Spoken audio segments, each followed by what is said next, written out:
नमस्कार दोस्तों, सर जी क्लासेस में आपका स्वागत है। तो हम लोग बेसिक साइंस और इंजीनियरिंग पोर्शन कवर कर रहे थे, जो कि आपका ये टेक्नीशियन ग्रेड 1 सिग्नल एग्जामिनेशन के लिए काफ़ी इम्पोर्टेंट है।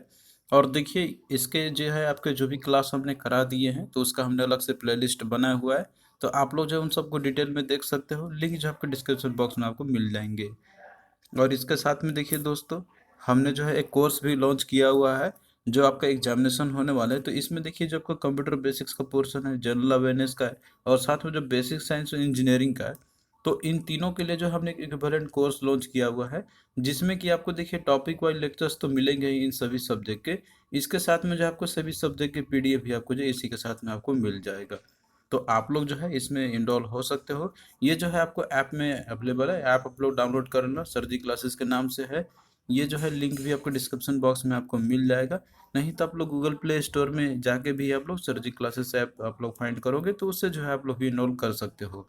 और ये जो है 299 में आपका अवेलेबल है। तो आप लोग देखिए, एक डेडिकेटेड वे में जो है आप लोग इन तीनों सब्जेक्ट का अच्छे से आप लोग तैयारी आप लोग कर सकते हो एक जगह, और बिना कोई डिस्ट्रैक्शन के आपको कोई ऐड इसमें नहीं आएगा। और इसके साथ में देखिए, अगर आप लोग अलग से पीडीएफ बाई करना चाहते हो, तो हमने जो है बेसिक साइंस इंजीनियरिंग पार्ट 1 का ऑलरेडी प्रोवाइड कर दिया है। इसके साथ में देखिए, जो सिलेबस है पार्ट 1 में आपके, तो ये सब आपको इसके अंदर में आपको ये मिलेंगे। और बाकी देखिए, जो पार्ट 2 है वो भी आपको जल्द ही मिल जाएगा। इसके साथ में कंप्यूटर का जो पीडीएफ है, ये भी हमने आपको ऑलरेडी प्रोवाइड कर दिया है। इसके साथ में जनरल अवेयरनेस का भी जो है, और करंट अफेयर का सभी का पीडीएफ हमने आपको ऑलरेडी प्रोवाइड कर दिया है। तो देखिए, अब अगर आप लोग पीडीएफ से भी करना चाहते हो, तो वैसे भी आप लोग कर सकते हो। नहीं तो आप लोग कोर्स में इनरोल होते हो, तो आपको अलग से पीडीएफ बाई करने की ज़रूरत नहीं पड़ेगी। तो जो लोग भी डेडिकेटेड वे में एक ही जगह पे इन सभी सब्जेक्ट का अच्छे से प्रिपरेशन करना चाहते हैं, तो आप लोग जो है कोर्स में इनरोल आप लोग हो सकते हो। वहाँ पे हमने जो है काफ़ी मिनिमम भी फी रखा हुआ है। बाकी आप लोग और जो कोर्स आपको प्रोवाइड कर रहे हैं, तो उन सब से हमने तो कम ही रखा हुआ है। तो इस क्लास में जो है हम लोग माइक्रो प्रोसेसर के बारे में स्टडी करेंगे हम लोग, जो कि आपका मेंशन किया गया था। तो देखिए, जो माइक्रो प्रोसेसर है आपका, तो ये एक सेमीकंडक्टर एक कंपोनेंट आपका ये होता है, जो कि ये वीएलएसआई टेक्नोलॉजी का यूज़ करके जो है डिज़ाइन आपका ये किया जाता है इसका।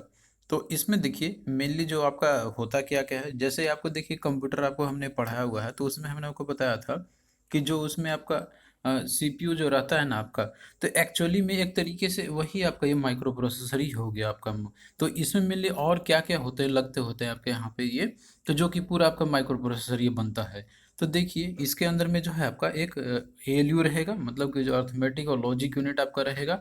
इसके बाद जो है आपका रहेगा कंट्रोल यूनिट रहेगा, और साथ में रजिस्टर रहेगा, सीपीयू के जो पार्ट होते हैं उसके। और ये जो एक सिंगल पैकेज में आपका आता है, तो इसी को बोलते हैं हम लोग माइक्रो प्रोसेसर। तो यहाँ पे आप फिगर में आप देख सकते हो, जैसे कि आपका एक कंप्यूटर होता है आपका।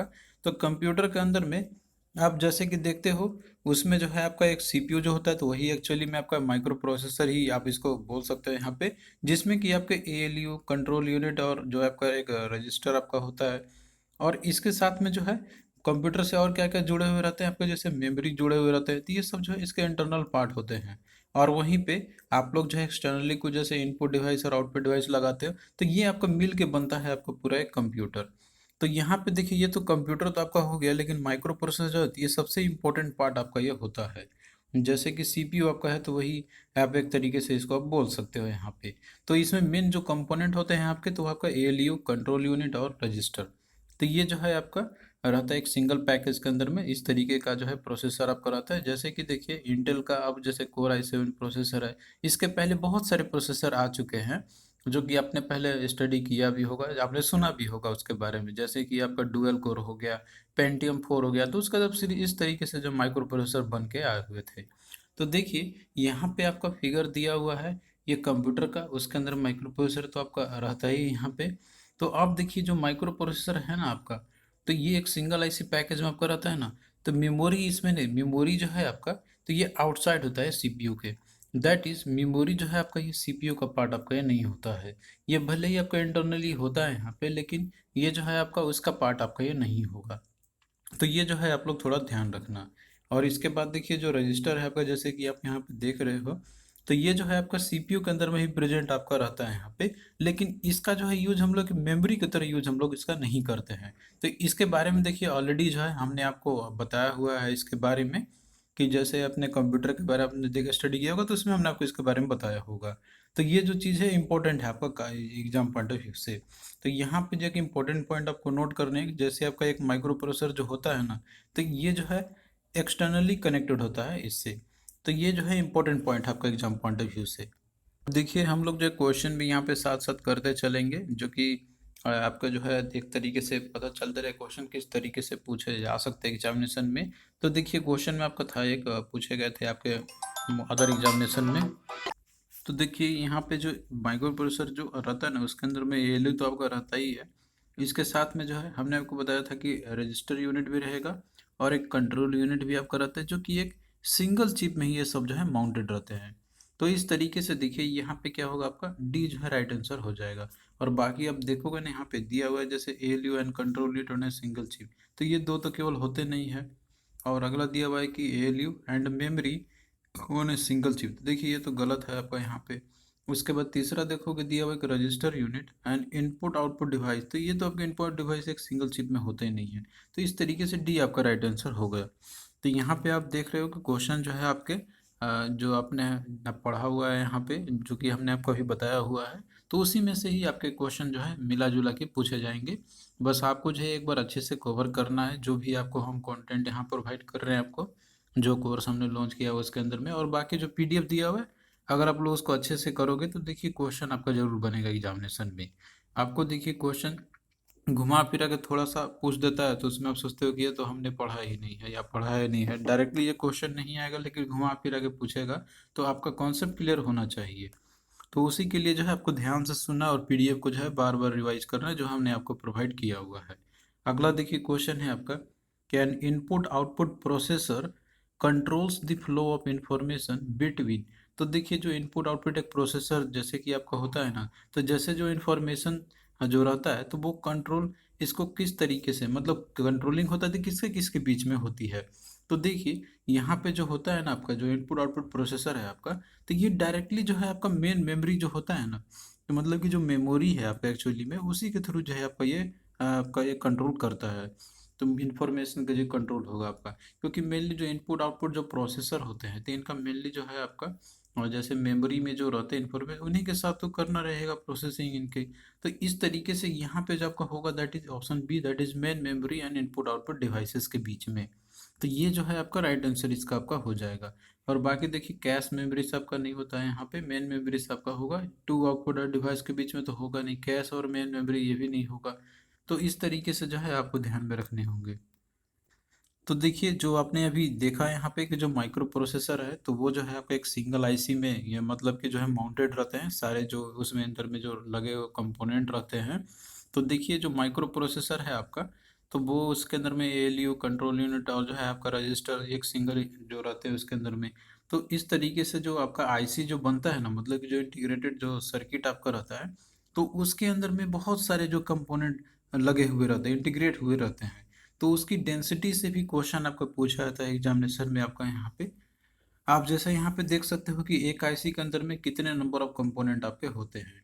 तो जैसे जैसे प्रोग्रेस हुआ, मतलब कि आपका जिस तरीके से जो आईसी है आपका वो डे बाय डे, मतलब कि ईयर बाय ईयर जो है आपके वो मतलब डेवलपमेंट होते गए, तो उस तरीके से कंपोनेंट बढ़ते गए। तो कितना कंपोनेंट किस में कितनी हुई थी जैसे कि आपका जनरेशन बाय जनरेशन ये जो है बढ़ते गया। तो इससे क्वेश्चन आपका आता है, जैसे कि अगर हम लोग बात करते हैं कि जो आपका स्मॉल स्केल इंटीग्रेशन वाला जो कंपोनेंट मतलब जो आईसी होता था आपका, तो उसमें डेंसिटी कितनी होते थे उसकी। तो यहाँ पे अगर देखोगे ना, तो जैसे कि उसके अंदर में जो है आपका लेस देन 10 गेट्स पर आईसी हुआ करते थे उसके अंदर में। तो यहाँ पे जैसे कि आपका स्मॉल स्केल इंटीग्रेशन के अंदर में जो है ये सब लॉजिक गेट्स रहते थे, जैसे एंड और आपका और नैंड और गेट आपका हो गया। और वहीं पे फिर आपका आया यहाँ पे एमएसआई यानी कि मीडियम स्केल इंटीग्रेशन। तो जो मीडियम स्केल का इंटीग्रेशन किया गया था, मतलब कि जो आईसी जो बनाए जाते थे उस समय में, तो उसमें जो है आपका 10 से 100 के बीच में कंपोनेंट हुआ, मतलब गेट्स कंपोनेंट इतने जो है कंपोनेंट हुआ करते थे। तो इसका देखिए यहाँ पे जो कंपोनेंट यूज होते हैं जैसे फ्लिप फ्लॉप हो गया, एडर, काउंटर, मल्टीप्लेक्सर, डीमल्टीप्लेक्सर, तो ये सब जो है यूज होते थे उसके अंदर में। फिर इसके बाद देखिए अगला आपका यहाँ पे लार्ज स्केल इंटीग्रेशन का, यानी कि एलएसआई चिप आपका आया फिर। तो इसमें देखिए स्मॉल मेमोरी चिप्स जो है ये यूज होते थे, और साथ में प्रोग्रामेबल लॉजिक डिवाइसेस भी जो है ये सब यूज होते थे इसके अंदर में। तो इसमें अगर गेट्स पर आईसी की बात करें, मतलब एक आईसी में जो है कितने जो गेट्स यूज होते थे, तो इसमें आपका होता था दैट इज 100 से लेकर 10,000 के बीच में। और वहीं पे आपका है दैट इज VLSI, जो कि आपका जो माइक्रो प्रोसेसर आता है, तो वो VLSI मतलब इसी से इंटीग्रेट किया हुआ रहता है यहाँ पे। तो इसका देखिए फुल फॉर्म भी पूछा था, वेरी लार्ज स्केल इंटीग्रेशन, तो ये आप लोग याद रख लेना। तो इसमें देखिए कंपोनेंट की बात करते हैं हम लोग, यानी गेट्स की। तो इसमें जो है आपका 10,000 से लेके आपका 1 लाख कंपोनेंट के बीच में जो है पर आईसी, एक आईसी में इतने कंपोनेंट जो है प्रेजेंट होते हैं। और वहीं पे आपका ULSI है, यानी कि अल्ट्रा लार्ज स्केल इंटीग्रेशन के अंदर में। तो इसमें देखिए जैसे कि आपका 8 और 16 बिट का माइक्रो प्रोसेसर आपका आता है ये इसके अंदर में। तो इसमें जो है आपका 1 लाख से लेके इसमें जो है आपका अप टू, इसमें जो है आपका अप टू 1 करोड़ तक का आपका जो है इसके अंदर में हुआ करते थे। तो इस तरीके से आपका जो है ये बढ़ता ही गया आपका, यहाँ पे आप देख सकते हो। और वहीं पे आपका एक और आपका है जैसे कि GSI, यानी कि गीगा स्केल इंटीग्रेशन। तो ये जैसे कि आपका पेंटियम 4 का जो प्रोसेसर हुआ करता था आपका, तो इसके अंदर में जो है इसमें जो है आपका ग्रेटर देन, जो यहाँ पे आप देख रहे हो ना, जिससे ग्रेटर देन जो है कंपोनेंट इसके अंदर में हुआ करते थे। तो इस तरीके से डेवलपमेंट होते गए। तो ये जो है आपसे पूछा आता है कि जो गीगा स्केल इंटीग्रेशन है इसमें कितना गेट्स पर आईसी हुआ करते थे, लार्ज स्केल इंटीग्रेशन में कितने कंपोनेंट होते थे। तो इतना रेंज आपको एक्चुअली जो थोड़ा सा ध्यान रखना है। अब देखिए यहाँ पे जो है हम बात करते हैं जैसे कि वर्ड लेंथ जो होते हैं ना माइक्रो प्रोसेसर की। तो वो जो है जैसे डिफरेंट डिफरेंट माइक्रो प्रोसेसर आया था, तो उसका वर्ड लेंथ कितना हुआ करता था यहाँ पे। वर्ड लेंथ यहाँ पे देखिए जो होता था, तो मतलब कि वो कितने बीट का जो प्रोसेसर है वो हुआ करता था एक्चुअली। तो यहाँ पे देखिए, यहाँ पे जो वर्ड लेंथ आपका वर्ड आपका आया है ना यहाँ पे, तो इसका मतलब ये होता था कि इसी से हमें पता चलता था कि जो माइक्रो प्रोसेसर है वो कितने बीट का हुआ करता था। तो इस तरीके से देखिए, जो इनिशियली जो आपका आया था यहाँ पर ना, तो ये जब माइक्रो प्रोसेसर आया करते थे तो वर्ड लेंथ उसके जो है आपके 8 बिट के थे, मतलब 4 बिट 8 बिट इस तरीके से जो है आपको डेवलपमेंटल स्टेज आपको देखने को मिलेंगे इसके। तो वर्ड लेंथ जो है ये डिपेंड करता था आपका टाइप ऑफ प्रोसेसर पे, किस टाइप का वो प्रोसेसर है। तो देखिए जब इनिशियली जो आया था आपका 1971 में, तो जो इंटेल का जो आया था इसका 4004 का, तो ये 4 बिट का था आपका। और देखिए यहाँ पे 4 लिखा हुआ है, तो आप इसको 4 से भी याद आप कर सकते हो इसको यहाँ पे। तो इस तरीके से एक ट्रिक है आपका यहाँ पे कि जो इंटेल 404 जो आपका था यहाँ पे 4004 का, तो उसमें कितने बीट का वो करता था, तो वो आपका 4 बिट का। और वहीं पे 1972 में जो इंटेल का 8008 आया, तो ये 8 बिट का ये हुआ करता था। फिर उसके बाद देखिए 1974 में जो है इंटेल का 8080 आया, तो ये भी 8 बिट का था आपका। और बाकी देखिए 1977 में जो है जो इंटेल का जो कि काफ़ी फेमस है, और एक्चुअली यही जो है क्वेश्चन भी आपसे पूछाते हैं, और आपको जो है यही याद भी रखना है यहाँ पे, और इसी के बारे में स्टडी ही करना है, वो है आपका इंटेल 8085। तो ये जो है 8 बिट का हुआ करता था, और ये जो है आपका इसमें 16 बिट की जो है एड्रेस बस यूज होते हैं। तो 8 बिट का प्रोसेसर और 16 बिट का एड्रेस बस। तो बसेस के बारे में भी हमने आपको बताया हुआ है कंप्यूटर वाले पोर्शन में, यहाँ पे भी हम लोग डिस्कस करेंगे। तो 16 बिट का एड्रेस बस और 8 बिट का जो है आपका ये प्रोसेसर था आपका एक्चुअली 8085। और वहीं पे देखिए जो 8086 है, तो जो कि आपका इसके बारे में उतना डिटेल में क्वेश्चन नहीं पूछा, तो उतना डिटेल में नहीं पढ़ना आपको यहाँ पर actually exam point of view से, और इसके बारे में जो है क्वेश्चन भी नहीं आता है ज़्यादा, आपको 8085 से ही आता है। तो यही हम लोग डिस्कस करेंगे यहाँ पे। लेकिन इसका आपको वर्ड लेंथ याद रखना है कि ये जो है 16 बिट का आपका होता है 8086। तो ये 1978 में आपका आया था। इसके बाद देखिए और भी डेवलपमेंट होते गए यहाँ पे, जैसे कि 8088 है आपका, उसके बाद 80186 है आपका। फिर इसके बाद और लेटर ऑन आप देखते गए, तो फिर आपका लेटेस्ट में जो है आपका जैसे पेंटियम, फिर डुअल कोर, फिर i3 i5 i7। तो ये सब जो है आपके 64 बिट का भी लेटेस्ट में जो है चल रहा है माइक्रो प्रोसेसर। तो ये सब देखिए आपको जो है एग्जाम पॉइंट ऑफ व्यू से इम्पोर्टेंट है, आपको याद रखना है। यहाँ पे जो दिए गए हैं एटलीस्ट इतना आप लोग जरूर याद रख लेना। अब देखिए क्वेश्चन आपका इससे जो है किस तरीके से पूछे जा सकते हैं यहाँ पे। तो क्वेश्चन देखिए हमने कलेक्ट किया हुआ है डिफरेंट सोर्सेज से कि micro processor 8085 is the enhanced version of. यहाँ पे देखिए जो 8085 माइक्रो प्रोसेसर है, तो ये जो है किसका इन्हांस्ड वर्जन है। तो देखिए यहाँ पे जो है आपने अभी देखा था लिस्ट में, तो उसमें से देखिए जो देखा था आपने, तो वो आपका 4 सीरीज का था, आपका 4000 सीरीज का था, या फिर आपका जो 8000 सीरीज का था।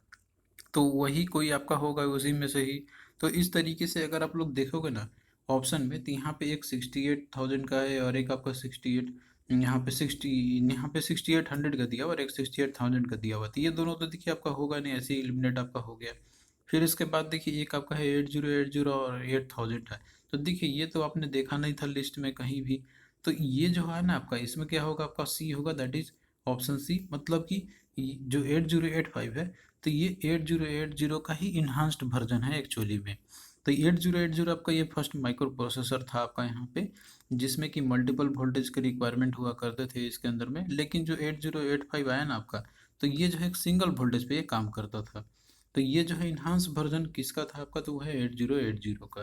तो इस तरीके से क्वेश्चन पूछे जा सकते हैं। अगर आपको नहीं भी, जैसे कि इसमें आपको आता है कि इसका आंसर, तो भी जो है आप इसमें अपना ट्रिक लगा के इसको मार्क कर सकते थे।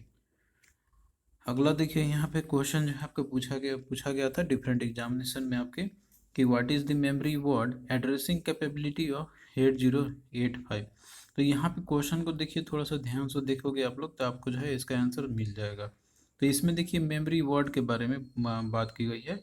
मेमोरी वर्ड एड्रेसिंग कैपेबिलिटी, यानी कि एड्रेसिंग कैपेबिलिटी कितनी होती है 8085 की। तो देखिए सबसे पहले तो आपको ये समझना होगा यहाँ पे कि किसके बारे में बात कही गई थी, है 8085 का।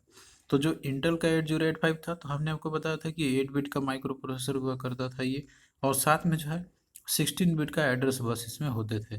तो अब यहाँ पे एड्रेसिंग के बारे में ही, कैपेबिलिटी के बारे में ही ना पूछी गई है, तो आपको जो है उस पर थोड़ा ध्यान रखना है यहाँ पे। तो इसका मतलब है कि आप जो है अगर इसको करोगे ना, जैसे कि अगर हम लोग इसके अंदर में, यहाँ पे अगर हम लोग देखेंगे कि 16 बिट का है, तो इसका जो आप लोग टू की पावर आप लोग करोगे, इसका मतलब 16 आप लोग करोगे इसको, तो ये आपका 64 किलोबाइट का आपका आ जाएगा। आप लोग इसको करके देख लेना, आपका जो है वो आ जाएगा यहाँ पे। तो इस तरीके से 64 किलोबाइट आपका होगा यहाँ पे, या फिर 216 जो है आपका बाइट्स, जो भी आंसर में रहेगा वो आपको मार्क करने होंगे। तो इसका देखिए बी जो है राइट आंसर आपका हो जाएगा। अब देखिए माइक्रो प्रोसेसर जो आपका रहता है, तो इसका आर्किटेक्चर कैसे होता है आपका, किस तरीके का होता है, तो ये हम लोग यहाँ पे देखेंगे। तो देखिए जो माइक्रो प्रोसेसर है आपका, तो मोस्टली उसमें क्या होते हैं, प्रोग्राम और जो है डेटा होता है। मतलब कि उसके अंदर में यही तो स्टोरेज होता है ना उनके अंदर में, और वही चीज़ को प्रोसेस करते हैं यहाँ पे। तो डिपेंड करता है आपका कि प्रोग्राम और डेटा का जो स्टोरेज टेक्निक है आपका, वो किस तरीके से होता है माइक्रो प्रोसेसर के अंदर में। तो दो टेक्निक यूज़ किए जाते हैं इसका आर्किटेक्चर को दिखाने के लिए। तो एक आपका होता है 1U1 आर्किटेक्चर, जो कि आपका ये जो है, हाँ एक्चुअली में ये आपका ये प्रिंसेटर आर्किटेक्चर इसको बोलते हैं हम लोग। और दूसरा आपका है हार्वर्ड आर्किटेक्चर। तो इन दोनों में डिफरेंस क्या है यहाँ पे, अगर आप लोग देखोगे, सबसे पहले जैसे 1U1 मॉडल आपका यहाँ पे दिखा रहा है आपका यहाँ पर ये, तो इसके अंदर में जो प्रोग्राम और डेटा जो है ना आपका यहाँ पे, तो ये जो है एक ही मेमोरी के अंदर में जो है दोनों स्टोर्ड होते हैं। आप जैसे देख सकते हो मेमोरी है आपका, उसके अंदर प्रोग्राम और डेटा दोनों जो है आपका सेम मेमोरी में यहाँ पे जो है ये दोनों स्टोर्ड हो रहे हैं। प्रेजेंट मतलब इसी के एक ही मेमोरी में आपके होते हैं। तो जैसे कि देखिए वॉन न्यूमन आर्किटेक्चर के बेसिस पे जो है, कौन सा आपका जैसे माइक्रो प्रोसेसर था आपका, तो वो है आपका इंटेल 8085। और फिर इसके बाद जो है इंटेल 8086 है आपका यहाँ पे। तो जो स्टडी करना रहता है हमको, तो वो है आपका 8085 का ही। तो इसीलिए जो आपका ये जो है आपका, तो ये वॉन न्यूमन आर्किटेक्चर पे बेस्ड है, जिसमें कि प्रोग्राम और डेटा जो है सेम मेमोरी में आपका रहता है। और वहीं पे हार्डवेयर आर्किटेक्चर की बात करते हैं, तो इसमें देखिए जो प्रोग्राम और डेटा है आपका, तो इसमें जो है सेपरेटली प्रेजेंट रहते हैं, यानी कि डिफरेंट डिफरेंट मेमोरी में ये प्रेजेंट रहते हैं, दोनों अलग अलग रहते हैं। तो यही जो है मेन आपका डिफरेंस है दोनों के बीच में, हार्वर्ड आर्किटेक्चर और जो है आपका वन न्यूमन आर्किटेक्चर के अंदर में। तो देखिए इसके एग्जाम्पल की बात करें हार्वर्ड आर्किटेक्चर की, तो इसका आपका है इंटेल 8051, जो कि आपका ये माइक्रो कंट्रोलर है आपका एक्चुअली में। तो इसके बारे में भी हम लोग स्टडी करेंगे हम लोग। अब देखिए कि हम लोग यहाँ पे कि जो माइक्रो प्रोसेसर है आपका, तो इसका बेसिक ऑपरेशंस क्या क्या होते हैं। मतलब कि जो है ये यहाँ पे जैसे माइक्रो प्रोसेसर का है आपका, तो वो उसके अंदर में क्या प्रोसेसिंग होती है। तो देखिए जैसी इंस्ट्रक्शंस हम लोग देते हैं, तो उसमें देखिए सबसे पहले क्या होगा वहाँ पे ऑपकोड फेच होगा आपका। तो और उसके बाद फिर आपका होगा मेमोरी रीड, और फिर तीसरा आपका होगा मेमोरी राइट। तो ये तीन जो है बेसिक ऑपरेशंस होते हैं किसी भी माइक्रो प्रोसेसर के। तो यहाँ पे जो ऑपकोड फेच आपका दिया हुआ है ना, तो इस केस में यहाँ पे क्या होता है कि जैसे ऑपकोड है आपको, ऑपकोड का मतलब होता है कि जो इंस्ट्रक्शंस हम लोग देते हैं, मतलब कि जो आपका ऑपरेशनल जो कोड होता है जिस पे ऑपरेशन हमें करनी होती है, तो उसी को बोला जाता है यहाँ पर आपका ओप कोड। तो इंस्ट्रक्शन एक्चुअली ओप कोड ही आपका होता है यहाँ पे। तो वो सबसे पहले जो है आपका वो फेच करेगा, फिर उसके बाद मेमोरी को रीड करेगा, फिर मेमोरी पे राइट करेगा। तो ये बेसिक ऑपरेशंस होता है आपका माइक्रो प्रोसेसर का। फिर इसके बाद जो है अगला स्टेज आपका आएगा, फिर जो है इनपुट आउटपुट रीड का, और फिर इनपुट आउटपुट राइट का। तो ये जो है आपके 5 ओवरऑल प्रोसेस होते हैं यहाँ पे।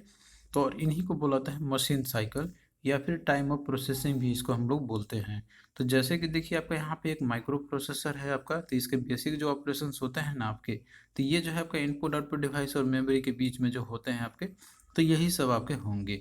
सबसे पहले ये जो है आपका ऑपकोड फेच करेगा, फिर मेमोरी को रीड करेगा, फिर राइट करेगा, फिर उसके बाद इनपुट आउटपुट डिवाइसेस भी लगे हुए हैं वैसे, तो फिर ये इनपुट आउटपुट रीड और इनपुट आउटपुट राइट करेगा आपका। तो ये मेजर 5 ऑपरेशंस होते हैं, इसको मेनली मशीन साइकिल्स भी बोलते हैं हम लोग। तो इनसे अगर क्वेश्चन पूछा जाए तो आप लोग जो है इसको इजीली बता सकते हो।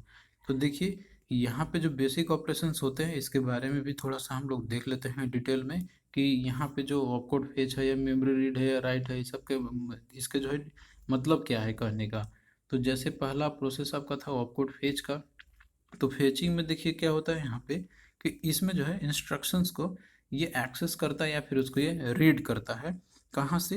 तो मेमोरी से लेके आपका ये प्रोसेसर में आपका ये लाएगा। तो ऑपकोड फेचिंग में यही प्रोसेस आपका होगा यहाँ पे, यानी कि इंस्ट्रक्शन जो रहते हैं आपके मेमोरी से, मेमोरी को प्रोसेसर में लाएगा, उसको जो है ये रीड या राइट करेगा, रीड करेगा एक्चुअली यहाँ पे, एक्सेस करेगा उसको। फिर उसके बाद दूसरा आपका होता था मेमोरी रीड का। तो अब इसके बाद क्या होगा आपका यहाँ पे, कि जैसे डेटा जो स्टोर रहते हैं आपके मेमोरी के अंदर में, तो उसको जो है रीड या फिर उसको एक्सेस करेगा उस डेटा का, यहाँ पे जो मेमोरी में आपका रहता है। फिर उसके बाद आपका हो गया मेमोरी राइट का आपका हो गया। तो इस केस में यहाँ पे क्या होगा, कि जैसे जो डेटा आया यहाँ पे, जो एक्सेस उसने किया, रीड किया है, तो यहाँ पे क्या होगा, उसको सेंड करेगा या फिर ट्रांसफ़र करेगा मेमोरी में। फिर इनपुट आउटपुट रीड है आपका। तो इसमें देखिए क्या आपका होता है यहाँ पे, कि जैसे जो इनपुट पोर्ट आया डिवाइस जो आपके रहते हैं ना, तो उससे जो है डेटा को ये एक्सेस करेगा। और फिर इनपुट आउटपुट राइट में क्या करेगा यहाँ पे, कि जो आउटपुट पोर्ट या डिवाइस जो होता है, तो उस पे जो है ये डेटा को ट्रांसफ़र करेगा। तो ये सब जो है बेसिक ऑपरेशंस होते हैं माइक्रो प्रोसेसर का। तो आई होप कि अब ये चीज़ जो है आपको यहाँ पे याद हो गया होगा, और आप लोग जो है इन सब को अच्छे से आप लोग जो है देखना, रिवाइज करना, आप लोग क्वेश्चन आपके इनसे पूछे जाएंगे। तो हम लोग इसी तरीके से जो है आगे भी लेक्चर्स को कंटिन्यू रखेंगे।